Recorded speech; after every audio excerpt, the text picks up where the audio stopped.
Retour au mois de mai 2023. Lors de la finale des playoffs de Championship, Luton Town affronte Coventry City. Après les 120 premières minutes de ce match, le score est de 1 partout. C'est donc au penalty que le sort de l'équipe de Rob Edwards et de l'équipe de Mark Robins va se décider. Victoire 6-5 de Luton Town, les Hatters montent en Première Ligue pour la première fois depuis 31 ans. Cette saison s'est construite sur plusieurs points, notamment sur Carlton Morris, l'attaquant vedette de cette équipe des Hatters, qui a explosé tous les buts de Championship avec 20 buts. Également Adebayo, qui était très fort, que ce soit devant le but, mais aussi à la dernière passe.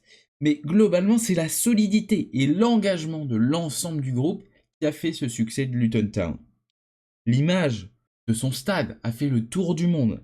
Kenilworth, 10 356 places. Ce stade, si particulier, si old school, est en Première Ligue et ça va être l'attraction vedette de la prochaine saison de Première Ligue. Sauf que le problème, c'est que le club avait investi dès 2016 avec l'acquisition d'un lieu pour construire le Power Court Stadium. Mais le souci, c'est qu'aujourd'hui, avec la montée en Première Ligue, eh bien, Luton Town doit investir de nouveau dans son ancien stade.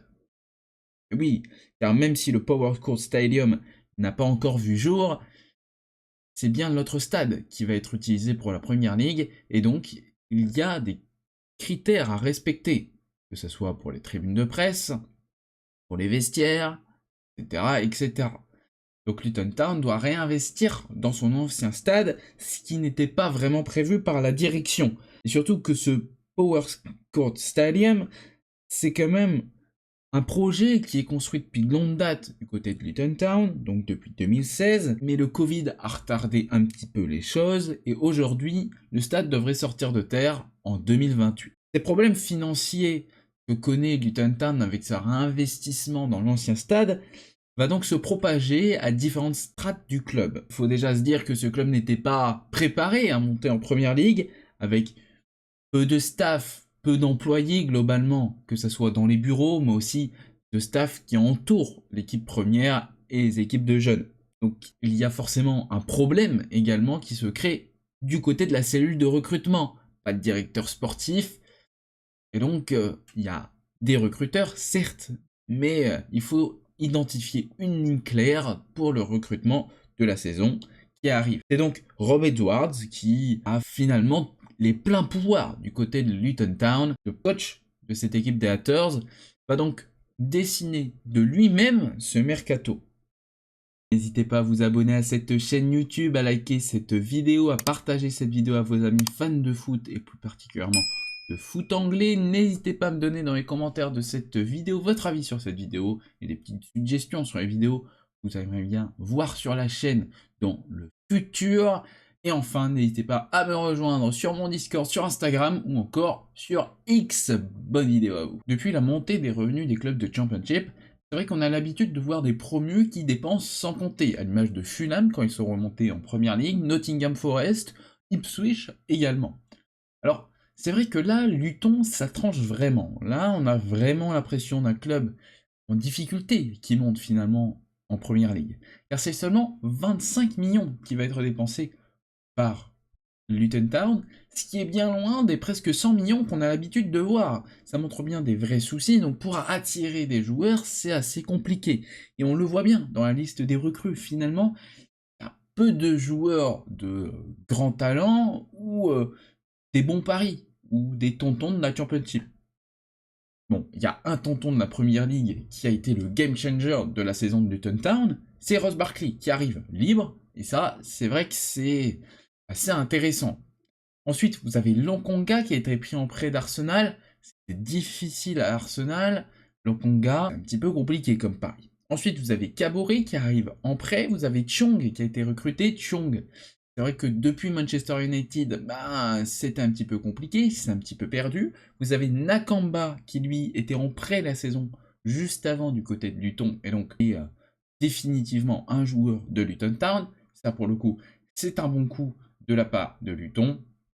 C'est un joueur qui connaît bien l'effectif et ça a été un très bon joueur pour solidifier ce milieu de terrain de Luton. Vous avez ensuite Kaminski qui est recruté dans les buts, très bon coup. Ensuite, vous avez Okboji, un Irlandais, en poste d'ailier, ça c'est plutôt intéressant. Et ensuite vous avez Townsend qui sera recruté un petit peu plus tard dans la saison. Donc c'est vrai que si on fait ce récap des plus grosses arrivées, un petit peu de Luton, c'est vrai que vous n'avez pas de joueurs purement confirmés du côté de la Championship.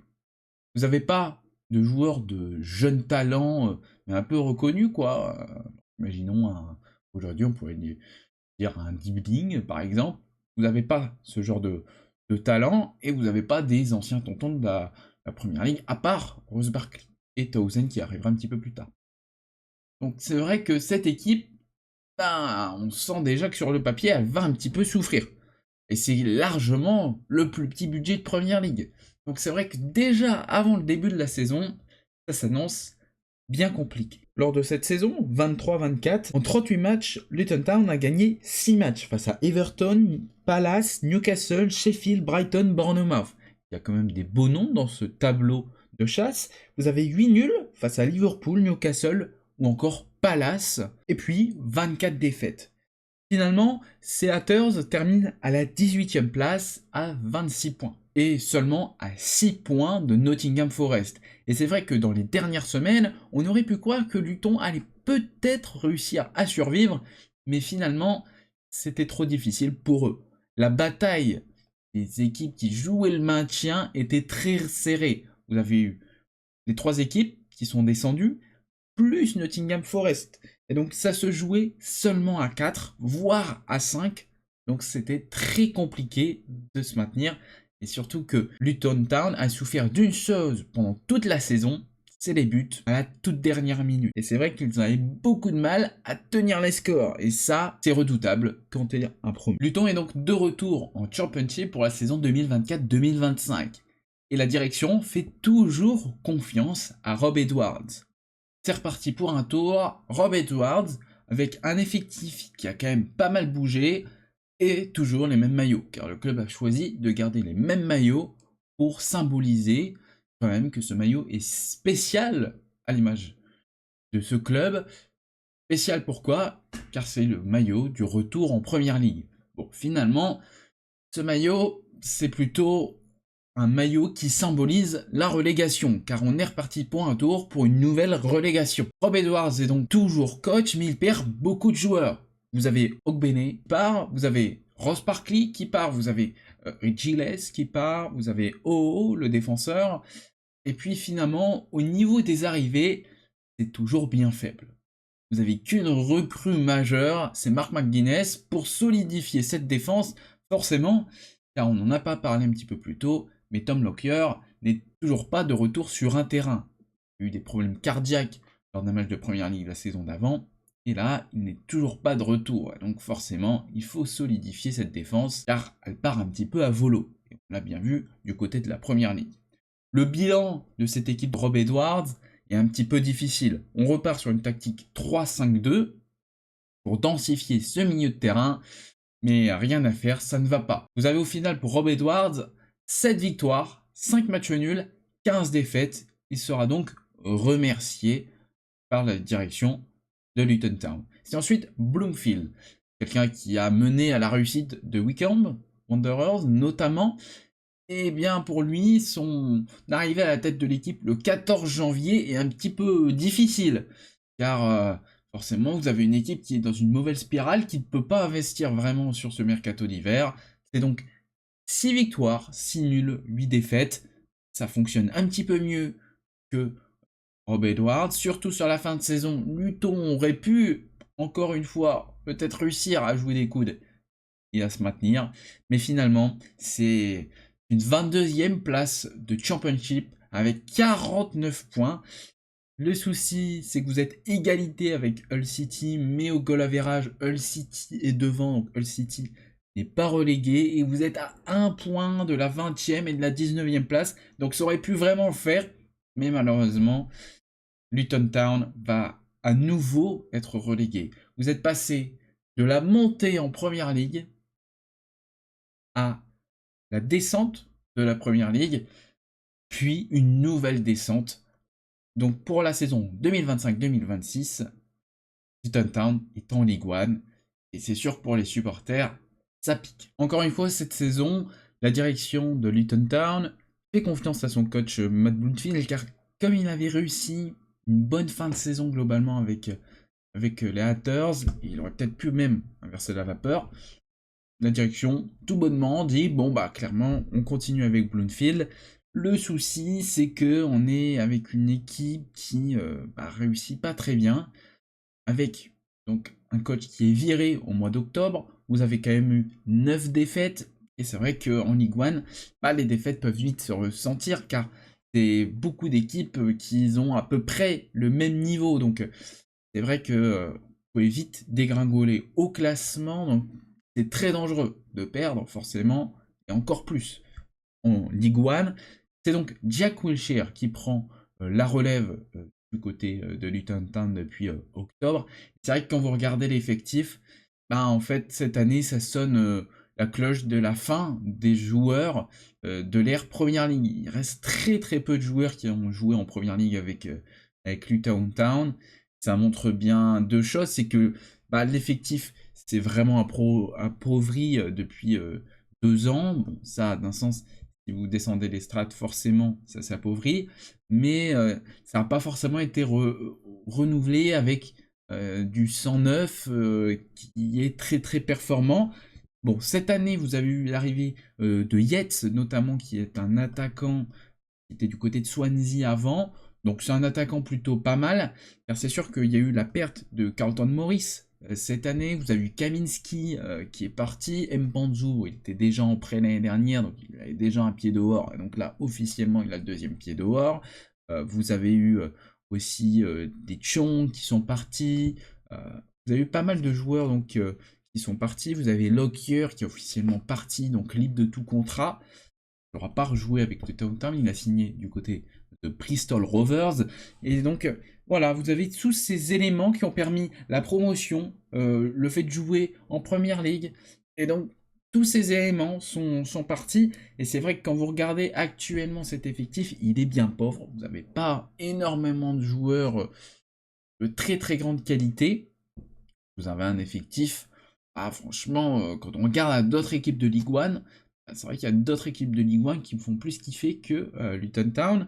Donc, au niveau des buts, vous avez 23 buts marqués cette saison, 18 buts encaissés. Vous avez Kairi dans les buts, donc c'est un gardien qui vient tout juste d'arriver. Kaminski, lui, donc, comme je le disais plus tôt, il est parti du côté de Charlton, si je me trompe pas, et ça se passe plutôt pas mal, hein. Et c'est vrai que là, donc, le souci, c'est surtout que malgré l'arrivée d'Yates, en attaque, c'est pas très flamboyant. Et ce que je trouve assez étonnant, c'est que voilà, vous n'avez pas d'ailier vraiment fort, car bon, vous jouez à 5 au milieu, donc vous avez des ailiers forcément, et il n'y a pas d'ailier vraiment très très fort. Il n'y a pas. Ouais, il y a que Yates qui pourrait vraiment être dangereux, et il est pas dangereux, donc il y a un vrai problème là-dessus. Surtout que ça aurait été bien d'essayer de garder Carlton Morris. Bon, il y a eu Derby County qui est arrivé par là et qui l'a recruté. Mais voilà, c'est dommage. Cette équipe perd en qualité. Et franchement, ça va être compliqué de monter cette année.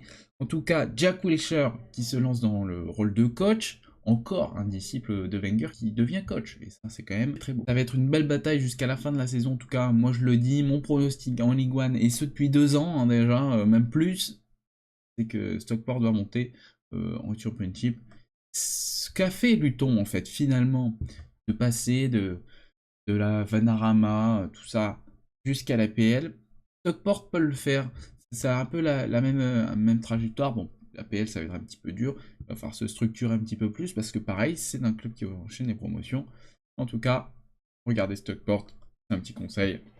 Il y a des joueurs un petit peu sympas là-bas.